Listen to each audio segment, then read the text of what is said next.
host, Alan Storman. Mr. Storman is a distinguished trial attorney, author, and lecturer. Each week, Lawline will bring you the most knowledgeable experts in the field of law today. And now, we introduce our guest and our host, Alan Storman. Welcome to Lawline. W.C. Field used to say there are two things you can count on, death and taxes. Today we'll look at the importance of estate planning to save money on your taxes and the new tax legislation that was passed last year. Our guests are James Cohen, an attorney specializing in estate and tax law, and Jerry O'Byrne, a CPA in estate planning. Hello, Jerry. How you doing, Alan? Okay. And James, let me ask you this. Estate planning, that's something for the rich, right? Oh, no, I don't think so at all. I think that it's very important for most people to do estate planning, especially since, as a lot of people don't realize, you add in life insurance and all kinds of things that you, and it very quickly adds up to a point where there can be a 55% tax. Your real estate holdings, anything just gets piled in there. Let's get to the basics here. Now, there's income tax. We all know that. That takes a piece of everybody's salary. And then there is estate taxes. Who pays the estate taxes? When do you have to pay it? What's the story? Basically, estate taxes, it's really a transfer tax. You're passing on wealth from one generation to the next generation. So first you have to have wealth. You have to have some type of wealth. Minimal, maximum, some type of wealth. That wealth is passed to the next generation, and it is on that passing, that transfer of the assets, that the person transferring the assets is liable for the tax. How much wealth do I have to have before or to be concerned about Uncle Sam and the states taking our money? Today's $625,000. Actually, as of this year, $650. Just 1998. Right. But if I have life insurance and I have a home, it's included. And I have personal property, and I have a few dollars in my IRA, would that also be included? My IRA? Yeah, in fact, the IRA is taxed twice. It's taxed on income and on the estate tax, so it's even worse. Okay, so let's assume with all my assets, I've been able to accumulate $1 million. And it sounds like I'm a millionaire now. Do I have to pay the government taxes when I die? You will have to pay taxes when you die. You will be able to transfer today, $650,000 of that will transfer tax-free. The balance will be taxed at graduated rates. Now, when you say the balance, okay, how serious is this estate taxes? How much is it? Let's talk about the highest rates. Okay, the highest rates are 55% for federal only. The state gets kicked in. It is, it's much higher. It is higher than income tax. When you throw the state in, it's about 60%. All my life, and let's assume I had a business, and a small business, but it was a successful business, and the business is worth maybe a couple of dollars. Would that also come into my estate? Absolutely. Now, although there is one of the changes in the recent law makes it a higher exemption for family-owned businesses if your close relatives will continue to run it after you die. And so therefore, if I give it to the kids, I don't have to pay the taxes? Well, there are limitations. That's why you need lawyers. There are limitations. Right. It has to be more than half of your estate in value. It has to go to certain people. It looks much better. We've learned this exemption looks much better on paper than it turns out. And the most you're going to exclude is $750,000. That's the absolute most. Jerry, correct me if I'm wrong. Is what both you and Jim do is prepare for someone's death to save them money on taxes. Absolutely. Okay. Absolutely. Now, I wouldn't say we prepare for their death. and in all fairness, and we don't save them the money. We save their wife and kids the money. You call it estate tax, but this is a death tax. That's what it is. When someone dies, the federal government can take, as you said, up to half or more than half, depending on your level of wealth, the assets that someone worked all their lives accumulating after taxes, by the way. Absolutely. This is money that they've already paid taxes on, income taxes. Correct. And then the government gets you again. And if you haven't paid the income taxes on it, such as Jim spoke before with the IRAs, you will then pay the income taxes on top of that. So effectively... Stop a second. So if I accumulated $500,000 in my IRA, I had it in the stock market and my broker was terrific, and he made that 24 and 25% for 5 years. Not unusual. Can happen. And it's $500,000 now. But I passed away before I'm able to use that $500,000. Are you telling me first I have to pay income tax, then I have to pay estate taxes? Actually, it's the other way around. But the answer is yes. Yeah, you get Without proper planning. you pay What's left for my children? about 30 cents on the dollar, thereabouts. Without proper planning. That's the whole key to planning. Planning doesn't come after the fact, it comes before the fact. So you need to get in there and plan. Now that we know we need planning, everybody wants, every viewer out there who's accumulated any type of money wants to know, how can I save money on my taxes? Tell me. Okay. My best solution, my advice to everybody and anybody, spend your money while you're alive. Simple as that. Spend your money, enjoy your life. Have your last check bounce. Go for it. Go for broke.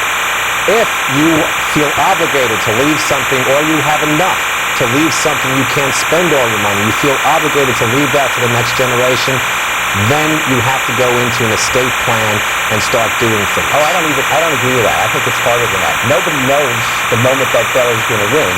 You got to have some assets around to look after yourself in your old age. I don't want to outlive my money. Right, yeah, that's right. So that you really do have to, as a practical matter, if you put together some money, leave some money. I hate the thought of calling up my children, asking them to support me. I know what the answer is going to be. Exactly. Well, I'd like to, but it doesn't happen. So One good strategy. What areas can we do? What can we do today? to Lifetime save money? gifting. Lifetime gifting. What is lifetime gifting? The law allows you to transfer assets while you're living, while you're alive, $10,000 each year to each person, and if you're married, $20,000 to each person, so that I People can, as I want? as many people, postman, mailman. There's 5 billion people in the world. You could do that times 20,000. You probably don't care about all those people. But realistically, you can give it to your children. Your children, your grandchildren. Grandchildren as well. What about educational expenses for the grandchildren? If you want to give education, if you want to fund their education, directly to the college. Do not give it to the children, because that will lead into the 10,000 exclusion. So I can pay, that as a grandparent, I can pay it, or even as a parent, just pay the fees to the college. Directly to the college. And not just tuition, but also books and other room and board, and that's also true of medical expenses. Oh, so if someone won't needs... count toward the $10,000 exclusion. Okay, so each year. all these things that they're doing is, it's lessening my estate. I'm giving money away tax-free, as opposed to giving the government up to 55% later on. Yeah, transferring it to them. I think even before you start giving it away, you want to have a pretty good plan for what you've kept. And for example, sometimes for some very simple changes in what looks like sleight of hand, little changes in paper, you get very different results. Life insurance. If you own a life insurance policy and it's payable to your wife, then she collects the policy. At her death, it's going to be taxed to the children at this 55% probably. If she predeceases you when you die, it's going to the children. It'll be taxed at 55%. But if you put it in a life insurance trust, it's going to end up being completely usable by your wife or husband or wife, whoever survives. And then whatever's left for the kids is going to go to them free. It will not be taxed. So that's very important. We're talking about dollars instead of 50-cent dollars. So if you have life insurance and you have substantial assets, you should have it in a life insurance trust. That's correct. That's a gimmick that the tax law allows. Completely allows. Clearly allows. So can I leave $1 million tax-free that way? Yes, we just about it. Normally what people do with the life insurance trust is they fund for the taxes that are going to be owed on the estate. So if I have an estate, $20 million, and I know I'm going to owe $10 million of taxes to the government, and I want to leave that full $20 million to my heirs, I'm going to have $10 million worth of life insurance in a trust. That trust will come out, the monies will come out upon my death and pay the $10 million of tax. $20 million passes to... Comment. Personal residence trust. What's the story there? QPRTs, we call them. Qualified Personal Residence Trust. Everything gets a nickname or an initial. Okay, what is it? It's a trust that someone creates in which they retain the right to live in the house, which they were going to do anyway, for some period of time. And it's just a way of making an effective gift. So my residence, if I take my own home Yep. and I put in a personal residence trust, Yep. can I pass that over after a period of time to my children, estate tax-free? Yes, or certainly estate tax very much reduced. The value, let's say the value of your home is $1 million. and you keep it for the right to do that for 20 years. We'll make it up. I want to live in it 20 years, and then 20 years after that, the trust gives it to the kids. Right, correct. Since the children aren't getting $1 million residence, they're getting the right to get this $1 million 20 years from now. You're treated as having made a gift to them of about $100,000, about a tenth. Actually, it's a present interest of a future. It's a present value of a future interest. That's right, and that's how it works. And because it works that way, you get taxed at a monumentally smaller amount, or none if it's within. There's another exemption we haven't even talked about, which is this once in a lifetime exemption. And if it's within that, you can have it be free. Question: can I do that with more than one personal residence? Let's assume I have a number of personal residences. You can do it with up to two. And there's also, it's the residence and anything that normally would be used with it. So if it's the residence and there's some acres around it, I mean, it couldn't be thousands of acres in a little house, but I mean, you could do it with two What would be residences. stopping a person who's in their 40s of taking all their assets, let's assume they've accumulated $5 million, and it's possible in today's economic times with high-tech people and everything, and hedge funds. Hedge funds.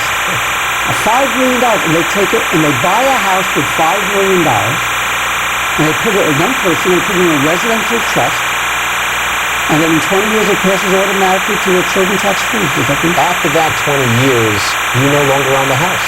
Your kids own it. So first, you better be damn sure that your kids are going to let you live in it. I was just going to say, you might get, on the plan that you just constructed, you might get hungry somewhere along the way, and say in the 10th year you might have to, I mean, you can't give somebody the stoop in exchange for some food, and also, though in the 20th year, there are two things. It used to be that you could provide, that you could actually buy the house back. Can I rent it? No, and those rules changed in 95, and now you can at least rent it. So by renting it, I'm still giving money to my children. That's correct. You're transferring more wealth. That's correct. But you better run for the gun, because the legislation that is proposed by Clinton is doing away with those, and Because right now it's a gimmick. Yes. It's a And Congress legitimate has been- tax gimmick. the Congress has been limiting and limiting and limiting, and Do you hear eventually this? If will you go want to away. do it now. How else can I save money on my death taxes? Let's see, we have... How about, let's talk about gifts for a minute. After you've done, I'm sorry, before we do that, let's talk about unified credit. That's very important. There's an amount you can give away for free.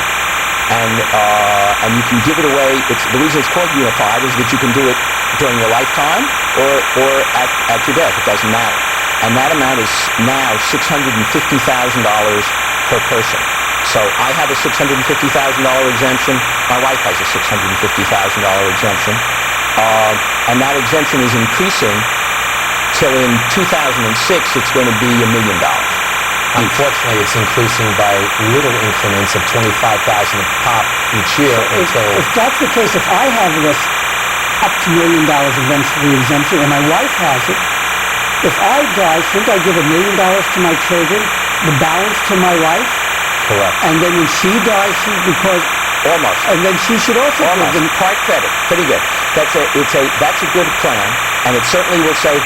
Think about it. Let's make the $2 million all phased in. So I'm gonna have to work harder to get over all 20. So it's 2006 or thereafter, and it's a 50% rate because we can do that on our fingers and toes. So it's $2 million. If you give everything to your wife and she survives you, and then she dies, she's going to have a $1 million exemption. Right. She'll have to pay the tax on $1 million, approximately $500,000. On the other hand, if just as your plan was, you give $1 million to the children, or whoever dies first gives $1 million to the children, and then the survivor gives the $1 million to the children, then that's going to be free. You've saved the estate tax on on $500,000 on $1 million, $500,000. But here's the problem.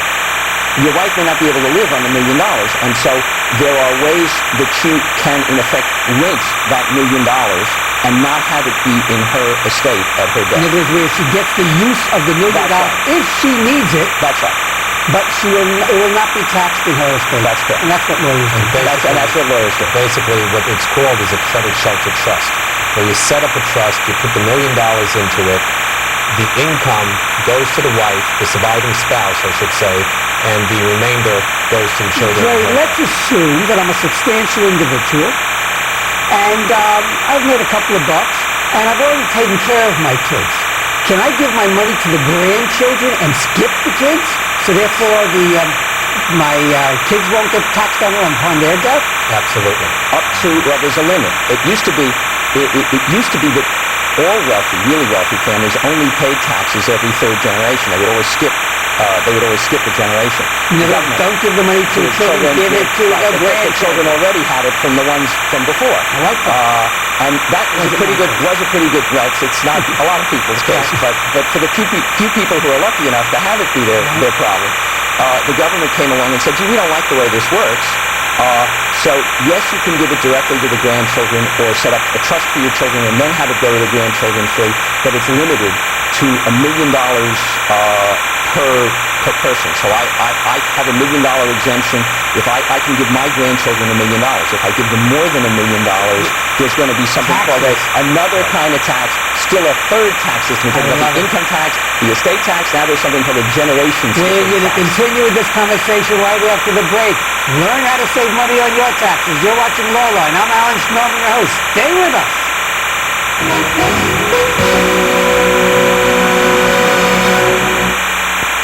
The air dances with the waters, which brings the rain that feeds the land, that is home to the animals. All life dances together. In a world so connected, choosing one environmental cause can be hard. EarthShare is 40 environmental charities working together. You and your company can help by calling 1-800-MY-SHARE. All life lives, or doesn't, together.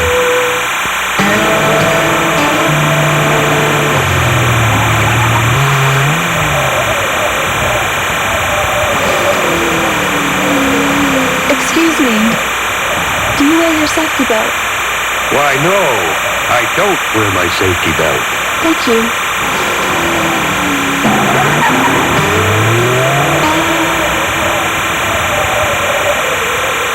You could learn a lot from a dump.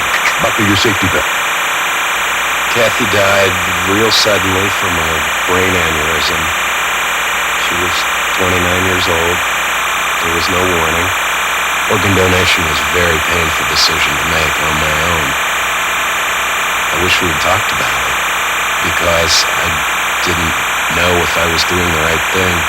We didn't have that discussion because we thought we were young. We thought we had a lot of time, but we didn't.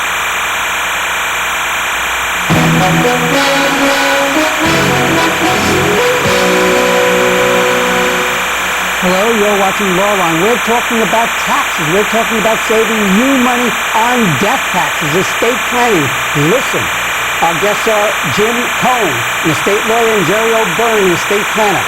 Jerry, years ago, I remember people actually went to other jurisdictions to save money on death taxes.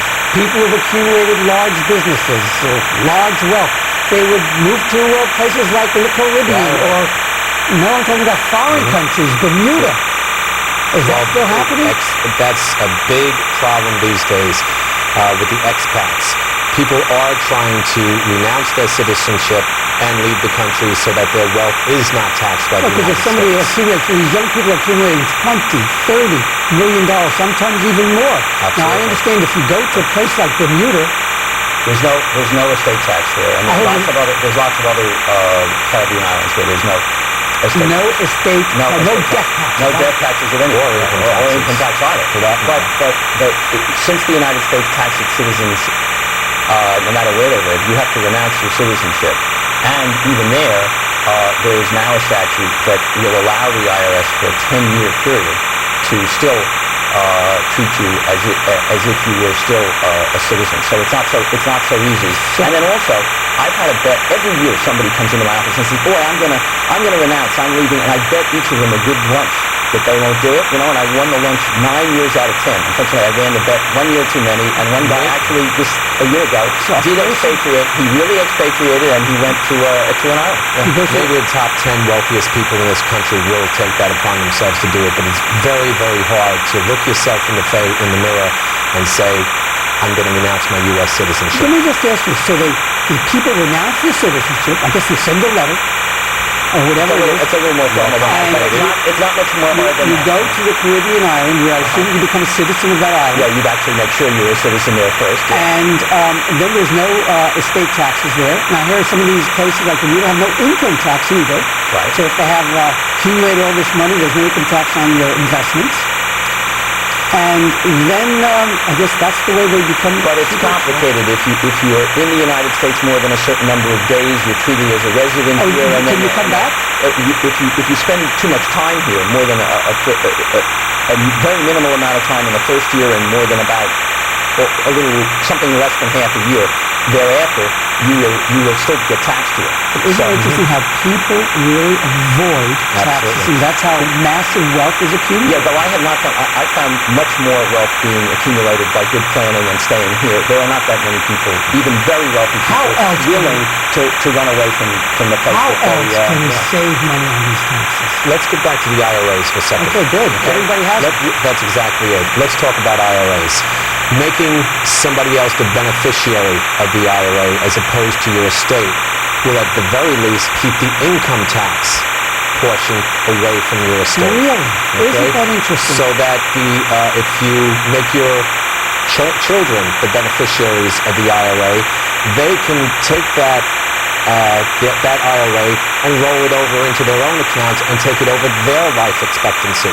So therefore you save if you do it with your grandchildren, they can do it even longer. So let's do that again. If you have an IRA, this is very important. Absolutely. Thank you. It should be payable to an individual. Not necessarily. What if you're doing a charity? That's a very good point. The best, since the government is going to ultimately get about 70 cents of that dollar in the IRA or in the pension plan or the profit sharing plan, the first money that goes to charity should be out of the IRA. Out of those kind of plans. Because it's the highest Because tax. it's the one that will save the most tax. Now people don't realize Not because it's the highest tax, but because the charity won't pay tax on the IRA distribution. Right. The income tax.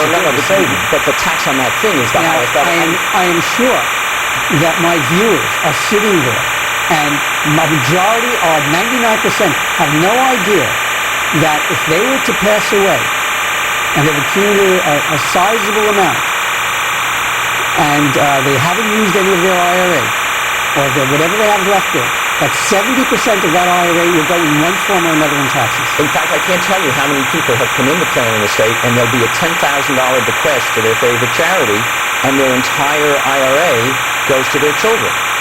And so if that $10,000 that's going to their children would be $3,000 if they just switched it around, there's a very meaningful savings. So there's just no reason to do it any other way, but so few people do.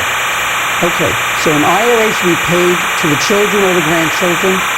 Yeah, or if you're being if you are a charitable person and your estate is going to leave some money to never to your estate. That's right. That is the last thing you want to do. You might want to give it. I mean, sometimes you have to need to make your spouse the beneficiary because he or she needs the money to live on. Because that's your biggest asset outside of the house. Let me ask you this. Wait a minute. I want to do estate planning. Do I go to my accountant? Do I need a lawyer? Who do I need? You need both. You're an accountant. You need both. The accountant is normally going to know you more than anybody else, more than your doctor and more than your attorney. They're going to know your every saving, your every investment. They're going to know you financially and personally. Okay? The attorney is going to assist or work together with, not assist, but work together with the accountant to come up with the best estate plan. There are also documents to be drawn. That's never done by the accountant. It's always done by the lawyer. So it depends on it's generally a team. If for example, the attorney will want to know what that business that you're running is worth, and that's something the accountant will have insight into. You might do appraisals or valuations. On the other hand, somebody's got to draw a will, and that's not going to be done by the accountant. It'll be done by trust the documents. attorney. Jim, my clients are always interested and concerned about attorneys' fees. How much does an attorney cost? If I was interested in doing estate planning, what am I looking at? Well, of course, it's, the question you've asked is a little like, what does it cost to build a house? Is it a $5,000? Is a 5,000 square foot house, 50,000 square foot house? Is it a building? But isn't there a range for There's a person range. who's accumulated maybe $1 million or a couple of $1 million? Sure. I think a typical estate plan runs somewhere between certainly $1,000 or more for a small estate, and as the estates get larger and the problems get more complicated, I mean, there are some very large estates in which the fees can be many, many thousands of dollars, but the savings are potentially millions of dollars. Let's talk about fees in another aspect, though, if we can for a moment, and that is the executive fees. When someone dies, they have to pay executive fees. Right. Well, before you die, you may make an agreement with your executor to set the fee. Otherwise, it's going to be a percentage of your What assets. is it usually 3%, 4%? No, it's a declining scale, and it depends on the state. It's different in most states, but generally it starts at around 4%. It very quickly gets down to about 0.5%. Now, we talk about tax savings and tax law changes. On the income tax side, the new law that changed, what did it do as far as education deductions, spousal immunity? Can you talk about that? Absolutely. There are a few things that came about. Currently, before we get to education, if you have children, you're going to be allowed a $400 credit per child if your AGI is below, if your gross income is Adjusted below, gross income. your adjusted gross income is below a certain level. You'll be allowed a $400 credit. You can put away $500 for each child into an education IRA. It is not deductible, and the limits on your adjusted gross income are low. But if you have an aunt or an uncle, or if you have a living grandparent that has very little income, you can gift them $500, let them put it into an IRA for your children, and that money grows tax deferred. Quickly, what else? There's some important changes for the fight when spouses are splitting up, Right. but they file joint returns. Right. It's been virtually impossible to get one spouse exempted from the other spouse's tax. Right. But the new law, under provisions that are too complicated to get into, but the new law makes it much easier for the spouse to not get stuck on the ex-spouse's If tax. I'm a non-working spouse, and my spouse who was working had me sign off an OB return all these years, Which you and probably never read. and 5 years later they come after me I'm divorced now, for tax deficiencies. Right. You're saying I may not have to pay them? That's correct. That's good. If you That's a didn't good one. if you didn't generate the income, you probably can get out of paying the tax. Any changes in the IRA laws? Quickly? Not that I know of. Well, the Roth IRAs. Oh, the That's- Roth IRAs. The Roth IRAs. Roth IRAs are IRAs where you can put away $2,000 a year each if you have earned income. If your adjusted gross income is below a certain level, it is not deductible currently, but when you take the money out, it is not taxable to you. So any earnings that grow will never be taxed. It's a total exclusion. You can convert your regular Thank you, IRA. gentlemen. We'll have to have another show on more savings. Okay. Jim Cohen, thank you very much for being on Lawline. Jerry O'Byrne, thank you for Thank being you on very Lawline. much. And as always, this is Alan Shulman. Thank you for watching Lawline. You have been watching Lawline with your host, New York trial attorney Alan Shulman. Mr. Shulman will be back with you next week at the same time. If you have any questions about this week's program, please write to Lawline, 63 Wall Street, New York, New York, 10005. Or call area code 212-432-9111.